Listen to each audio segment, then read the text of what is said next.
pues después de escuchar uno de los más grandes éxitos que ha habido en el pop en todo el mundo y en toda la historia, Believe con Cher, damos paso a la recta final de la sincronía del día de hoy y bueno, pues es una auténtica caldera del diablo esta mesa política que nos toca esta noche.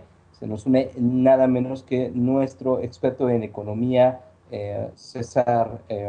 César, ¿cómo estás? Muy bien, Ulises, ¿cómo estamos? César Iglesias se nos une el día de hoy. Mi compañera Marta también está aquí, porque bueno, vamos a comentar un tema que ha resultado candente en los últimos días. Se trata de una affair entre el periodista Julio Hernández y Andrés Manuel López Obrador. Pues resulta que, dando los antecedentes del tema, ¿no? Resulta que el pasado sábado 31 de mayo, si mal no me acuerdo, por la noche, Julio Hernández a través de las redes sociales, especialmente del Twitter, sacó un posting, ¿no? Un post en el cual em, decía, bastante explosivo este post, este tweet que lanzó en las redes, ¿no? Y que decía que, bueno, AMLO había dado un dedazo para elegir como candidata de Morena a María de la Luz Núñez Ramos, ¿no? Para la gobernatura de Michoacán, si mal no me acuerdo. Eh, esta palabra de imposición fue clave porque, bueno, Julio Hernández, como ya sabemos, es un periodista de la jornada, es un periodista calificado como de izquierda, que estuvo durante las campañas del 2006 y del 2012 trabajando e informando en el ala, digamos así, izquierda, más bien tendiente o inclinándose a favor de Andrés Manuel López Obrador en sus dos candidaturas. En fin, bueno, pues de alguna manera sorprende este tuit y genera una polémica que se ha vuelto, como suele suceder en las redes sociales, y esto hay que decirlo, bastante confusa, ¿no? En las redes sociales los debates son inacabados, generalmente son imprecisos, no son muy útiles a final de cuentas, ¿no? Más bien son como escaparates de temas de discusión, hay algunas cosas rescatables, pero difícilmente un debate ordenado puede llegar a resultados y conclusiones satisfactorias o de utilidad para la formación de la opinión pública. Y bueno, pues esto no ha sido la excepción. Este tuit de Julio Hernández ha desatado toda esta polémica y aquí, bueno, quiero enfatizar que esto ha tenido cuatro etapas hasta ahorita que no se han confundido en todo este proceso. No, este affair, este asunto, esta polémica debe de dividirse para, si queremos estrictamente analizarla, en tres etapas, ¿no? La primera es el tweet que lanza Julio Hernández el sábado 31 de mayo. La siguiente es una respuesta de Andrés Manuel López Obrador o supuestamente de Andrés Manuel López Obrador a través de su Twitter, en donde le dice a Julio Hernández que es una persona que siempre ha estado en contra de Morena y que siempre ha estado de alguna manera en contra de su movimiento, ¿no? Esta fue una segunda etapa y un segundo detonante de polémica. El tercer punto es la respuesta de Julio Hernández en su columna Astillero, ya clásica en la jornada, al siguiente lunes, en donde ya formalmente aterriza esta polémica en su columna de la jornada, dándole ya cierta formalidad y planteando ya en la agenda de opinión, ¿no? Con la influencia que él tiene en este diario tan importante, planteando ya en la agenda de opinión este tema como, según él, uno de los más importantes, ¿no? Y la cuarta sería básicamente el artículo bueno, el astillero, la sección astillero que sacó el día de hoy, en donde supuestamente ya obtiene él una prueba de sus conjeturas iniciales. Y bueno, este es el planteamiento, esto es lo que sucedió y es importante que lo tratemos aquí en la mesa política porque Andrés Manuel López Obrador pues sigue siendo el político de la izquierda electoral que en este momento pues tiene la suficiente popularidad y que representa o es hasta ahorita sigue siendo el único que puede darle o presentarle una oposición más o menos efectiva a la derecha en su vía PRI, PAN, PRD en las próximas elecciones. Y por otro lado, Julio Hernández es un periodista pues relevante, como dije, pues ha estado muy presente en las campañas de la izquierda electoral y pues, en una posición constantemente crítica del sistema. Y bueno, pues ante dos personajes que en un debate de este calado, pues consideramos que es importante como fenómeno periodístico y como fenómeno político el tema. Y bueno, César, ¿qué opinas acerca de este asunto?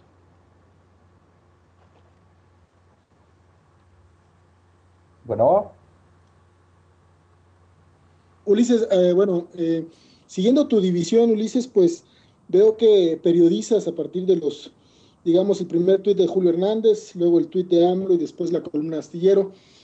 A mí me gustaría, creo que en términos históricos, bueno, periódicos, coincido contigo, pero creo que esto va un poco más allá, un poco más atrás.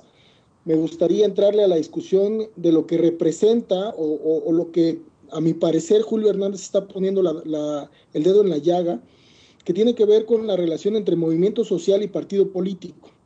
Eh, Creo que justo la esperanza se ha puesto desde hace mucho tiempo ya en buscar la construcción de un partido político que permita tener la representatividad de aquellos que luchan desde un, digamos, denominado, llamado izquierda, y no podríamos definir esta izquierda como una izquierda moderna, democrática, conciliadora, una izquierda como la que se ha definido desde Nueva Izquierda y que ha permeado pues ahora el PRD. No, Morena es un que busca recoger pues el sentimiento de desacuerdo que existe en el país por las reformas neoliberales que se han implementado y por el despojo y el saqueo. Y creo que desde aquí la construcción de un partido político que busque revertir esto no podría estar en los mismos márgenes que los partidos políticos tradicionales. Y creo que Julio Hernández, al colocar un tuit sobre pedir explicaciones, y creo que esto me parece sumamente interesante, un periodista que es un periodista crítico, que es un periodista que se ubica pues de este lado del gran margen de lo que significa la izquierda, es un periodista que está cuestionando y que además ha estado no solo dentro de los movimientos sociales, sino también ha militado de una u otra forma con las causas más nobles de este país. Y creo que al cuestionar cómo se eligen los candidatos en este partido político que el movimiento social necesita, creo que pone el dedo en la llaga y está diciendo, a ver, vamos a hacer una asamblea, va a haber una asamblea, va a haber una forma de representatividad, o vamos a buscar que no sé si López Obrador, no sé si es un acuerdo cupular, pero no sabemos quién o cómo o dónde se está eligiendo a los candidatos que deberían de ser candidatos salidos, emanados de una asamblea por lo menos horizontal, aprendiendo pues de lo mejor de los movimientos sociales. Creo que desde aquí a mí me parece muy interesante las dos posiciones. No es que López Obrador sea lo mismo de siempre, no lo es, y no está diciendo eso Julio Hernández. Y tampoco creo que López Obrador nada más esté buscando implementar un dedazo tal cual. Yo creo que es un ir y venir dentro de una experiencia, porque habría que recordar que las experiencias que se han tenido con respecto a que las unidades a toda costa pueden funcionar, pues tenemos el grave caso de Juan Sabines, de Gabino Cue, y así nos podemos seguir en una lista interminable demasiado bochornosa. Pero entonces, creo que aquí la disputa, si algo tendría que tener claro o algo tendría que dejarnos claro, debería de ser que debemos de haber ciudadanos comprometidos con la transformación de este país y que Morena puede ser un instrumento del movimiento social y no al revés, que el movimiento social se vuelva un instrumento de Morena. quizás esa es la gran lección que deberíamos de aprender, que el movimiento social deba de aprender a controlar un aparato burocrático que solo le sirve, sí, solo sí puede modificar la correlación de fuerzas al interior del Senado, al interior de la Cámara de Diputados, al interior del Poder Ejecutivo, para darle vuelta a esta devastación que significa el neoliberalismo. Desde aquí, situándonos en esta situación, me parece inaceptable que las críticas no se puedan hacer desde abajo. Creo que una de las cosas que atinó Julio Hernández en estos días fue: yo he estado, ahí estuve, enfrente, digamos, de las manifestaciones más importantes, y recuerdo la del 1 de diciembre, recuerdo pues varias, donde he estado, en donde prácticamente Morena abandonó en muchos de los sentidos esos movimientos sociales porque políticamente no eran los tiempos, porque necesitaba el registro. Y eso era lo que se decía. Creo que es hora de que cada movimiento social aprenda a hacer de forma, una forma gestiva, una forma de gestión entre sus miembros para poder ir más lejos por la construcción de una nueva forma participativa política. Bueno, yo creo que sí es importante esta división de las 4 etapas que señala Ulises, y sí nos podemos ir hacia atrás y mucho más y discutir la cuestión, pero creo que sí es importante esto que sucedió porque, bueno, cada una de estas etapas da pie a un análisis específico y concreto que duraría horas, o bueno, por lo menos 1 hora cada uno. Pero yo más que nada quiero cuestionar y preguntar varias cosas de estas 4 etapas. A grandes rasgos, porque como digo, requeriría muchísimo tiempo para cada una de ellas. Tú mismo dices, César, no sabemos quién, cómo, cuándo y dónde que se llevó a cabo estas asambleas o cómo se llevaron a cabo. Muy bien, eso me parece perfecto lo que dijiste. No sabemos, tampoco lo sabía Julio, no lo sabía ese día del sábado. No, él lo lanzó así. ¿Por qué lo lanzó y cómo empezó eso? Con base en un comunicado del periódico Regeneración, no en ningún medio nacional, nada, un comunicado que empezó, porque yo estaba ahí, estaba ese sábado, empezó con este encabezado decía, así: María de la Luz Núñez Ramos será candidata de Morena, AMLO, ese era el encabezado. Ahí Julio Hernández pudo tomar una decisión ética, basarse en ese tuit y lanzar esas preguntas, o leer el texto, porque entonces yo me metí a leer el texto. Gracias a que o debido a toda esa discusión que se lanzó, Regeneración, el periódico, cambió el anuncio y sí el titular, y le puso: Michoacán decide, María de la Luz Núñez Ramos será candidata de Morena. Pues, y qué bueno que lo cambió, porque en realidad el texto decía, incluía un tuit de AMLO, que de hecho fue lo primero que salió, y dice: Morena Michoacán acordó que en su tiempo y si nos dan registro como partido. Ahí Julio Hernández López tomó una decisión ética, lanzar ese tuit, esa pregunta, que por favor, sabemos la influencia de Julio, los seguidores que tiene, el ambiente político que se mueve y sobre todo en las redes sociales. Esas preguntas era una insinuación disfrazada de pregunta, y decidió tomar el texto, el título, y no el texto del tuit. De hecho, cuando yo le pregunté ese día, me contestó, le dije: ¿tienes alguna otra fuente? Porque yo leo aquí y aquí no dice que él dio un dedazo.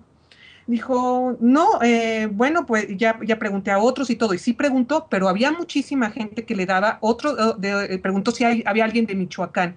No le preguntaron, no le contestaron exactamente de Michoacán, alguien le contestó algo de Naucalpan, muchas personas le contestaron de Guanajuato, de otras partes que decían que sí, que eran diversos procedimientos, pero él decidió, y yo le pregunté: ¿tienes otras fuentes? Porque si tienes otras fuentes, adelante. Me dijo: no, es eso, pero si ahí dice tú, no dice que AMLO dio un dedazo. Primero dijo que AMLO dio un dedazo, después dijo que indujo, y después dijo que ahora, después, en las siguientes etapas ya, la de columna de hoy precisamente, ya es como un dedazo, pero por tercera persona, por todo. Pero ahí él tomó la decisión ética para tomar el texto y anunciar y lanzar esas palabras clave: imposición. En un momento tan delicado, la palabra imposición sabía lo que iba a provocar. Ahora dice, en la segunda etapa, cuando lanzó AMLO su tuit bastante malogrado, yo lo reconozco, por varias razones. ¿Para qué responderle en un lugar donde no puede haber debate? Porque no se presta a eso. ¿por qué responderle a él y no a tantos que le cuestionan? Y eso es un trato excluyente y que tenemos todos, todos, todos, incluyéndonos a muchos que estamos aquí y que si nos contesta Claudia Ramírez, si nos sigue, si nos habla tal persona, si habla el periodista, ellos sí tienen, wow, me siento emocionadísimo. Igual AMLO, si le contesta, pregunta a Julio Hernández López que tiene un prestigio, que tiene fama, ahí sí le contesto, porque, y saliéndose de su línea habitual que nunca contesta. Eso de entrada me pareció muy mal. Y sí atacó al sujeto y no a sus argumentos, que podría ser, pero porque no se presta el debate en Twitter. Él lo sabe Julio, lo sabe AMLO y lo hizo. Me pareció muy mal logrado. Él contestó, como digo, estratégicamente fue un tuit muy malo, o sea, de plano, y que demuestra muchas cosas. Pero de ahí a decir que no se puede hacer crítica, de ahí a cómo salió y retuiteando Julio a todos sus fans y a quienes lo apoyan, ni siquiera fans de Julio, a los de la derecha que no son fans de Julio, pero aprovecharon la oportunidad y decir, están bloqueándome, tengo censura, ¿por qué me está diciendo que yo soy aquí? ¿En qué lo censuraron? Dijo lo que se le dio la gana, no solo ahí, sino que en su columna tiene otro canal, los seguidores también, que sí, todos tenemos derecho a decir lo que se nos pegue la gana, pero el derecho de la libre expresión no implica creer que los otros se van a quedar callados o van a estar de acuerdo. ¿En qué se les censuró? ¿Por qué cambiarse así, ponerse de víctima? Y no tanto Julio, sino todos los demás. Ay, o sea, ya es la víctima, no dejan decir nada. ¿En qué le bloqueó? ¿En qué no se puede hacer crítica? Todo el tiempo se le está criticando. O sea, y tengo más cosas que decir de las otras etapas, pero bueno, creo que también, pues bueno, Ulises tendrá que decir algo, ¿no? No, pues mira, veo que he seguido el tema de manera bastante sucinta, Marta. Entonces, bueno, yo lo que creo aquí, más allá parece que más acá del planteamiento inicial de César, ¿no? Creo que también hay que hacer un análisis específico de esta situación, eh, porque estamos hablando de una sociedad democrática y aquí se habla mucho de democracia, de apertura, de tolerancia, de apertura a la crítica y sobre todo de la autocrítica. Y tenemos un escenario de debate público que por un lado, un periodista del tipo de Julio Hernández, ¿no? Y por otro lado, pues un político bastante importante. Los dos están en un escenario democrático. Bueno, a mí me llamó mucho la atención, un poco me preocupó porque em, eh, lo, eh, los cuestionamientos que se desataron contra Andrés Manuel, obvio, forman parte de la vida democrática. Morena tiene que estar sujeta al escrutinio público, ¿no? Y al escrutinio público, pues, en general, de la derecha y también de la izquierda. Yo creo que eso es parte vital de una sociedad que se dice democrática, que se dice dinámica y que apuesta desde abajo, digamos, desde la sociedad civil, a una transparencia que contrarreste a lo que sucede en los grupos cupulares que hasta ahorita han decidido de manera tan nefasta nuestros destinos. Pero bueno, también yo creo que el periodista que dice algo está sujeto y tiene que también asumir las reglas de la crítica de su crítica, porque recordemos, bueno, que la crítica de la crítica diría, no me acuerdo si Engels o Lenin, de alguna forma fueron los primeros y ya después otros teóricos, incluso hasta postmodernos, han hablado de la crítica, es decir, toda crítica, toda postura crítica de manera dialéctica, al convertirse en una antítesis en ese momento, también se convierte en una tesis que va a dar lugar a una nueva antítesis. Es decir, el periodista Julio Hernández, desde el momento en que está diciendo algo, también tiene una responsabilidad, sobre todo como es el periodista del tipo y con las características supuestas que está describiendo César, por ejemplo. Me llamó la atención que había como mucha apelación a la autoridad individual por parte también de los seguidores, simpatizantes, admiradores o eventuales coincidentes también, que eran muchísimos, ¿no? Porque había muchos que decían que no les simpatizaba Julio Hernández, pero que se unían a la crítica valiente que estaba haciendo con respecto a lo que él mismo ya había puesto en el escenario, ¿no? que era la supuesta dedazo de Andrés Manuel López Obrador, y posteriormente, que es un asunto distinto, aunque relacionado, la respuesta de Andrés Manuel López Obrador fallida, si es que fue él quien la puso, porque yo tengo mis dudas acerca de eso. Andrés Manuel es muy repelente a las redes, ¿no? Y todo esto, bueno, pues decían, a Julio Hernández no lo trago, pero en este momento sí me gustó que se pusiera, muy oportunista el asunto, ¿no? Por parte de muchos, que en este momento se pusiera a López Obrador o lo criticara, ¿no? Y entonces se creó una narrativa en la cual desde la izquierda, Julio Hernández, ¿no? Me di cuenta de eso. Julio Hernández se aceptaban sus dichos por el simple hecho de ser periodista, por el simple hecho de ser periodista de izquierda y por el simple hecho de haber estado respaldando a el obradorismo, a las campañas y a los sectores de la izquierda partidista.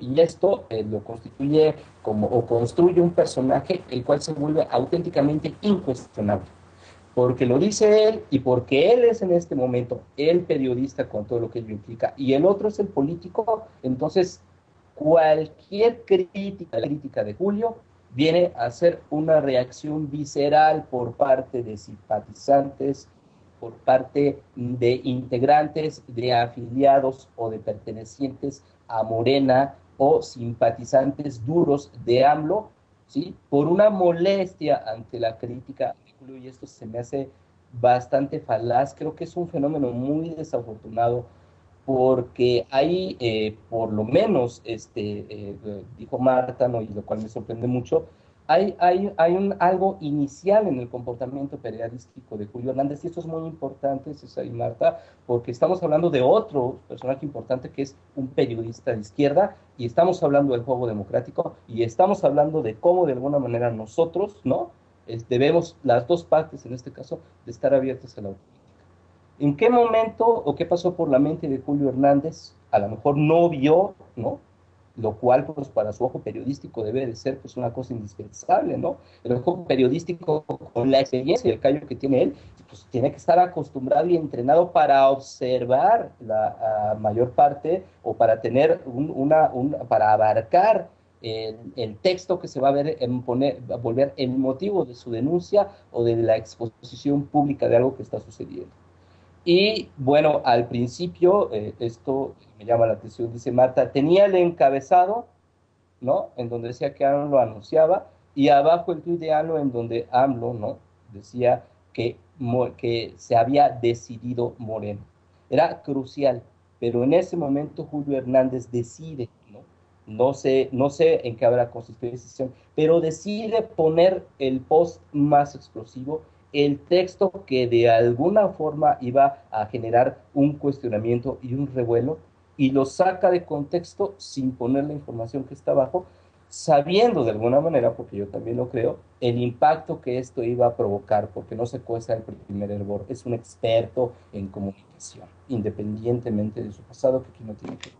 Porque eso sí, ¿no? Debemos de empezar por los argumentos y los textos y no apelar a las condiciones históricas o personales de las personas, perdón, de los involucrados, porque también estos tienen que ver, pero se inicia para no caer en una falacia ad hominem, como les dicen, ¿no? Sí, para no atacar a la persona y no al argumento, como AMLO sí lo hizo, por cierto, en el tuit del domingo, ¿no?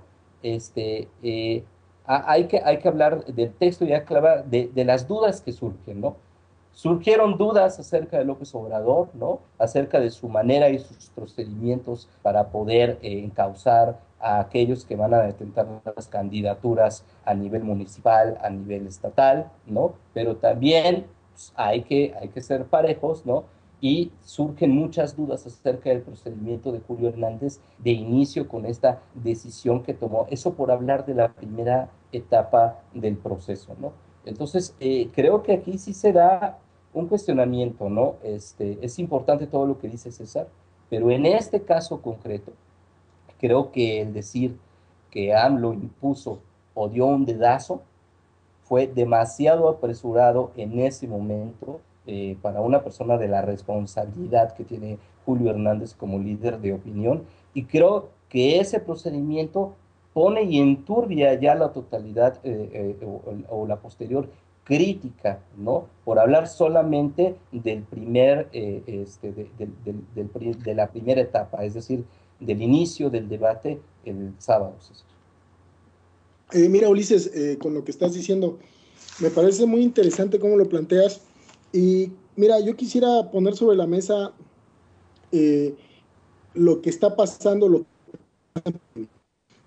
Cuando se construye el MAS, que el partido que lleva al poder a Evo Morales, hay una clara identificación entre un movimiento social que viene desde abajo y que busca tomar el control del Estado para justo revertir las políticas neoliberales que golpearon a Bolivia durante todas estas décadas. Y no es Evo Morales, estando en el Estado, aquel que se enfrenta o se encuentra con una estructura partidaria, una burocracia que le va a permitir gobernar como él quisiera. No, por supuesto que no. Es una disyuntiva entre lo que el movimiento, el MAS, está buscando para avanzar en los derechos laborales y entre lo que la estructura del Estado le permite avanzar a Evo, porque la estructura del Estado que hereda Evo evidentemente es una estructura de orden capitalista que tiene altos compromisos con el neoliberalismo. No solo al interior del Estado, que eso fue lo primero que se encargó de desmontar, sino al exterior de él, que es donde más está amarrado respecto al Fondo Monetario Internacional, el Banco Mundial. Pero esto es lo que está sucediendo, que si nosotros no construimos en México un movimiento social capaz de agarrar y cuestionar a su principal estructura partidista que pueda llegar a alcanzar el poder en el Estado, nosotros no vamos a tener nunca una posición fuerte y lo que más bien es que vamos a entrar en la misma dinámica y bueno, yo digo, los cuestionamientos se hacen como se hacen en Bolivia. A ver, Evo, ¿estás a favor del salario del obrero para que pueda incrementar y cerrar de la misma forma las mineras que están destruyendo la naturaleza? ¿O estás a favor del capital que está buscando explotarnos más? Y sin medias tintas hacen ese cuestionamiento.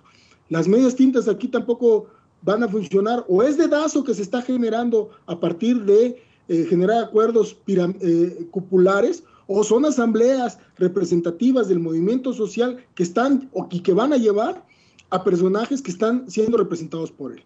Yo la verdad, en este punto, a mí me gustaría saber cómo es que alguien va a ser elegido en Morena, y no porque yo sea militante o no porque yo sea alguien representativo en el movimiento social, y creo que esa es una de las cosas que le hace falta a este país y a la resistencia en general. Y creo que lo que tú estás atajando es clave. ¿Por qué Julio Hernández pueda tener esta imagen, esta responsabilidad tan grande? Porque no hay un movimiento social, porque no hay una imagen en el movimiento social que pueda repeler, que pueda agarrar y cuestionar esta situación. Eso es gravísimo. En México eso es gravísimo.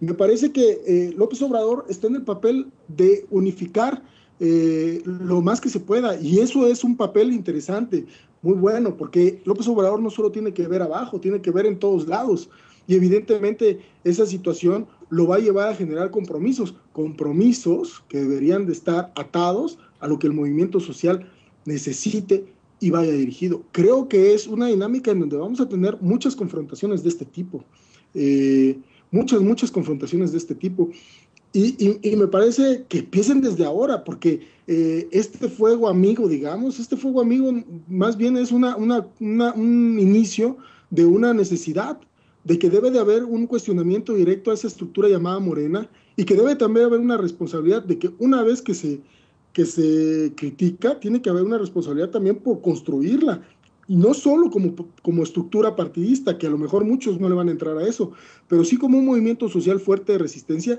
que pueda generar, al final de cuentas, la transformación social de este país.